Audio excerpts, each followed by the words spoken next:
Bismillahirrahmanirrahim. Assalamualaikum warahmatullahi wabarakatuh. Saya Silvi Zain Adistin, mahasiswi semester 3 Fakultas Hukum Universitas Juanda Bogor. Di sini saya akan mereview mata kuliah Hukum Administrasi Negara yang diampu oleh Dr. Haji Dedi Mulyadi SHMH serta Dr. M. Rendi Aridayandi SHMH pada pertemuan keempat hari Kamis tanggal 4 Oktober tahun 2021. Pada pertemuan keempat, beliau menjelaskan tentang instrumen pemerintahan. Adapun pengertian dari instrumen pemerintahan adalah alat-alat atau sarana-sarana yang digunakan oleh pemerintah atau administrasi negara dalam melaksanakan tugas-tugasnya.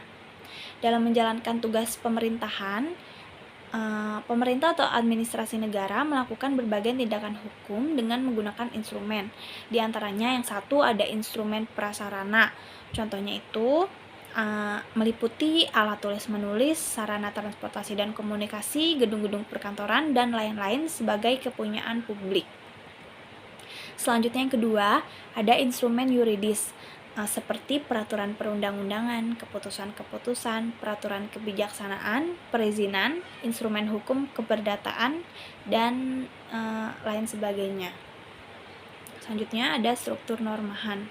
Dalam memahami instrumen pemerintahan harus dicari dalam semua peraturan perundang-undangan terkait dari yang paling tinggi dan bersifat umum abstrak sampai tingkat yang paling rendah yang bersifat individual konkret.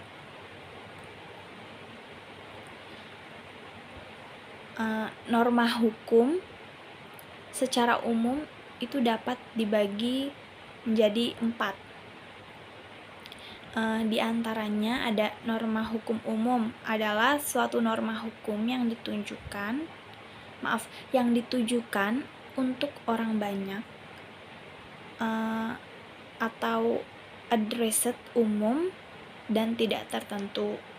Umum di sini peraturan itu ditujukan untuk semua orang atau semua warga negara, contohnya barang siapa, setiap orang atau setiap warga negara dan seterusnya.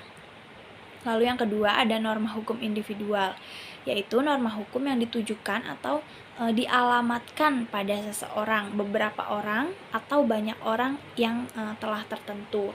Contohnya tuh Syafi'i bin Udin yang bertempat tinggal di alamatnya, contoh Jalan Siti Jenab nomor 10 Jakarta dan seterusnya. Selanjutnya yang ketiga itu ada norma hukum abstrak, yaitu suatu norma hukum yang melihat pada perbuatan seseorang yang tidak ada batasannya dalam arti tidak konkret, contohnya membunuh dan menebang pohon. Lalu yang keempat ada norma hukum konkret. Norma hukum konkret itu suatu norma hukum yang melihat perbuatan seseorang itu secara lebih nyata.